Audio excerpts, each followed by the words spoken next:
Waalaikumsalam. Assalamualaikum. Ya, waalaikumsalam. Bang mau nanya bang.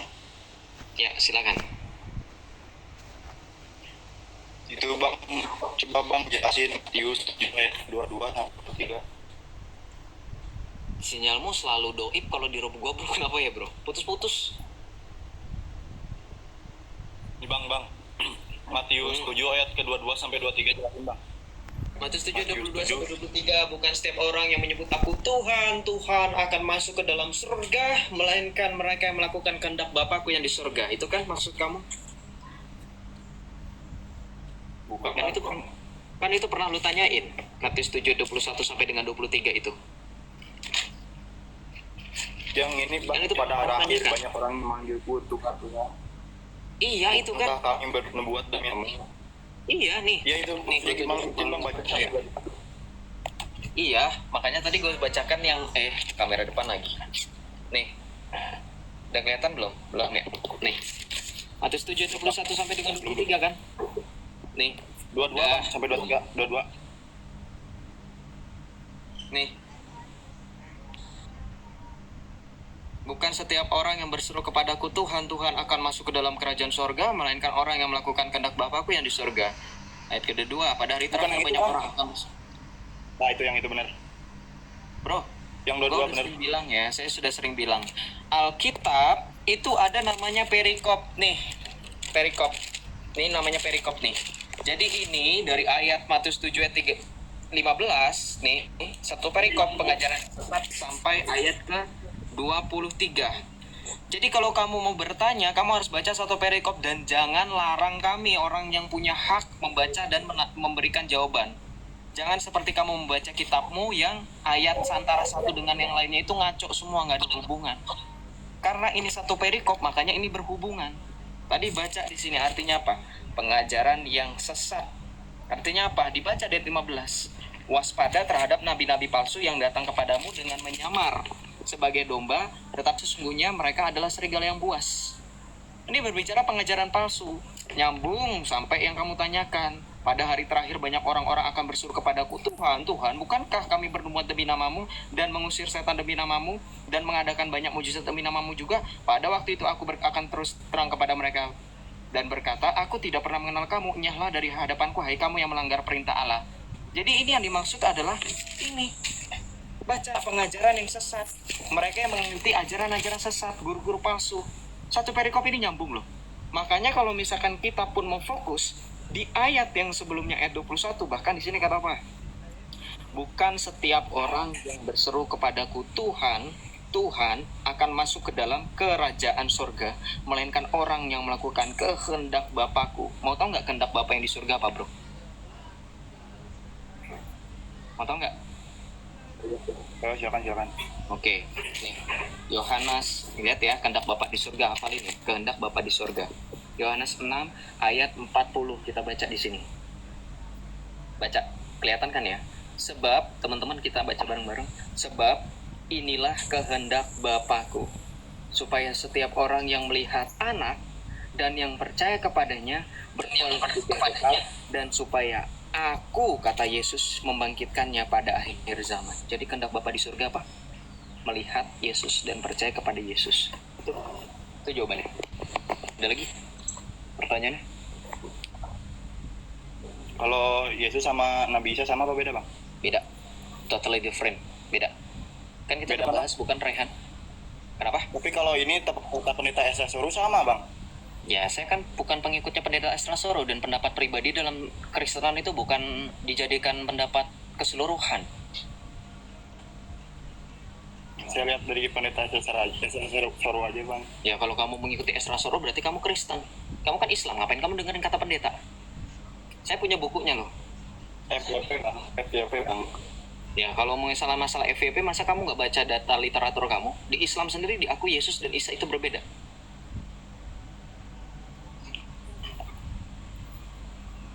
Katanya sama bang. Kata siapa? Kamu ngikutin Islam atau kamu ngikutin Esra Soro?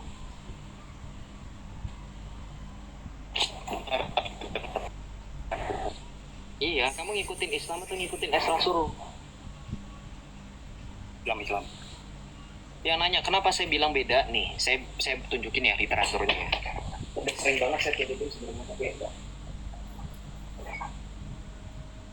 Saya tuh kalau ngambil buku-buku itu sebenarnya agak malas teman-teman. Kenapa?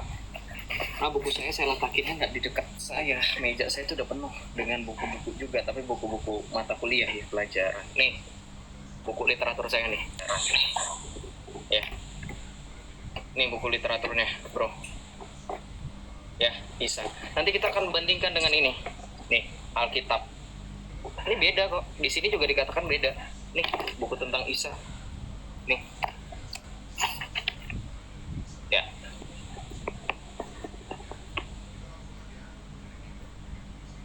Ada lagi bro yang mau ditanyakan sebelum kita ganti dengan yang lain? Mungkin bro Raihan ada lagi? Kalau di Kristen hukumnya anak ngebunuh orang tua gimana bang? Dosa apa enggak bang? Ya dosa lah, melanggar 10 perintah Allah, jangan membunuh. Termasuk juga hukum tentang 10 perintah Allah, salah satunya hormati ayah dan ibumu. Ngaco kamu. Itu Yesus kan ngebunuh orang tuanya sendiri bang. Bunda Kata Maria siapa itu ngebunuh? dibunuh sama Yesus Sudah gimana? tahu arahnya mau ke sini. Dari mana kamu tahu Maria terbunuh? Dari mana? Maksudnya dicabut nyawa gitu, maksudnya kan mati. Nggak Bang. ada Kan dicabut konsep nyawa, pencabutan Bang. nyawa. Islam.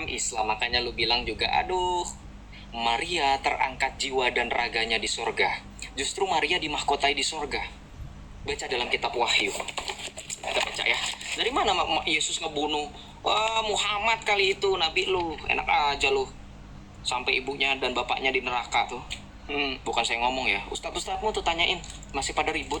Bapaknya dan ibunya nabi ada di neraka apa di surga. Ngurus sendiri ya. Jangan protes ke Joseph, protes sama ustadzmu, suruh selesain. Kita lihat dalam Wahyu 12. Kita baca Wahyu 12 ayat 1. Ini penglihatan Rasul Yohanes, ya, perempuan dan naga. Kemudian tampaklah suatu tanda besar di langit, seorang perempuan berselubungkan mata di bawah kakinya dan sebuah mahkota dari 12 bintang di atas kepalanya. Wanita ini adalah Bunda Maria. Maria diangkat jiwa dan raganya ke surga, bro. Nggak ada dikatakan Maria dibunuh, dicabut. Bunda Maria tapi nanti mati gak bang? Nanti hari terakhir gitu bang. Terangkat jiwa dan raganya ke surga kok nanti mati. Ya wafatnya itu bukan karena dicabut-cabut nyawanya. Paham arti kata definisi bunuh nggak sih bro? Kamu tuh menggunakan kata BUNUH di room saya, untung saya nggak kena ban. Definisi BUNUH tuh artinya, kamu ngerti nggak sih BUNUH itu? Hah? Nih, Bunda Maria menginjak apa teman-teman? Bentuk apa ini Bunda Maria menginjak apa? Jangan fokus tulisan Arabnya, fokus ke bentuknya ini. Menginjak apa?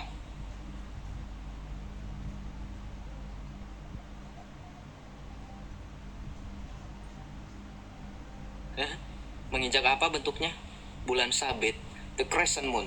Tahu nggak crescent moon itu lambang apa? Lambang imanmu. Lanjut, apa lagi mau kamu tanyakan? Padahal harusnya diinjak Bunda Maria ular ya, kenapa bulan sabit? Kejadian 3:15. Berarti Bunda Maria sampai sekarang belum wafat bang? Wafat secara alami bukan artinya dicabut-cabut, gak ada konsep cabut-cabutan nyawa. Gue gibes lu. Gak ada konsep cabut-cabut. Memang yang mencabut nyawa siapa sih bro? Memang yang mencabut nyawa siapa sih bro? Allah. Oh Allah mencabut nyawa berarti. Berarti Allah ngebunuh Muhammad dong.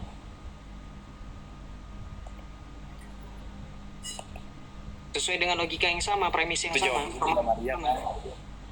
Kenapa? Kan sudah sejawab, saya juga ada dalilnya. Tapi sesuai dengan pemahaman yang sama, ketika kamu mengatakan Allah yang mencabut nyawa, berarti sama dong, Muhammad dibunuh oleh Allah. Tahu, bang. Oh awam, udah kayak gini awam. Udah terjawab ya.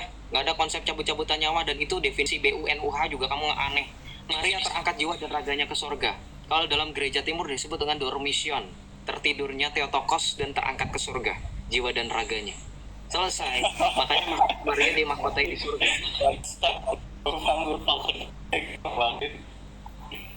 Ah, kenapa kamu tiba-tiba ketawa?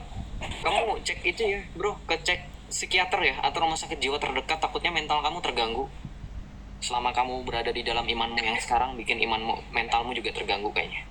Shalom Dom XAN. Assalamualaikum. Waalaikumsalam. Salam toleransi Bang ya. Maaf Iya. saya tadi bukannya numpang naik, enggak. Saya menghargai yang masih berbicara. Nggak apa-apa, karena saya perhatikan itu. Saya perhatikan kamu dari tadi di bawah pengen naik, pengen bertanya Iya. Yesus itu apa gitu kan? Gitu kan? Masih Bang penasaran. Maria sama Yesus tuh duluan mana sih, kok banyak yang bilang-bilang kayak gitulah. Saya mau nanya kebetulan sama Bang Joseph sekalian kan. Secara kemanusiaan, Yesus itu dilahirkan oleh perawan Maria. Tetapi secara hakikat yang ilahi, karena Yesus ini sepenuhnya Allah dan sepenuhnya manusia, yang disebut dengan duinatur, dua kodrat, dikatakan di dalam Yohanes 8 ayat 58 oleh Tuhan Yesus, sebelum Abraham ada, aku sudah ada. Maka hakikatnya yang ilahi, ini sudah ada sebelum kekekalan, sampai kekekalan. Makanya Yesus bilang tadi, Yohanes 8 ayat 58, sebelum Abraham ada, aku sudah ada. Artinya ilahinya Yesus yang adalah firman Allah itu, yang ada di dalam jasmaninya Yesus, sudah ada sebelum segala sesuatu ada. Dan segala sesuatu ada berkat dari firman Allah. Gitu. Oke, baik. Terus maaf nih, si Yesus kan disalib Bang ya. Namun sudah saya pernah bilang ya, kalau dalam penggunaan bahasa Indonesia dalam komunikasi, jangan menggunakan kata si untuk merujuk kepada nama orang. Sopan nggak kalau misalkan saya sebut nama orang tuamu namanya, terus saya pakai si? Si Fatimah gitu, sopan nggak kira-kira? Oke, maaf. Sebut Sorry. nama atau sebut. Sorry. Iya, karena kalau saya sebut Yesus. si Muhammad gitu, keren nggak kira-kira? Bagus nggak? Sopan nggak menurut teman-teman? Si Muhammad itu nabimu ya, si Muhammad itu. Si Muhammad yang katanya itu, sopan nggak kira-kira? Baik, makasih ya. Ini ilmu baru nih. Ya ilmu sebenarnya udah Tahu ya, lama kan? sih bro, ini basic. Bukan ilmu baru. Bukan ilmu baru di dunia, enggak. Yang baru saya dapetin. Soalnya saya juga awam kan. Ya, oke. Makasih Bang. Terus Yesus kan disalib ya. Betul. Terus ditaruh mana Bang? Habis itu. Maksudnya? Setelah Yesus disalib, itu dibawa kemana gitu loh? Saya nggak tahu. Dimakamkan, turun ke tempat penantian, pada hari ketiga bangkit dari antara orang mati. Berarti dimakamkan ya si Yesus. Betul. Tuh, jangan pakai si lagi. Astagfirullah. Sorry. Ngalek Bang mulut gua. Oh iya, mungkin harusnya ada sinkronisasi antara otak dan mulut sih bang. Kapan-kapan Baik. mungkin harus dilatih atau terapi mungkin. Ya silakan. Bisa jadi.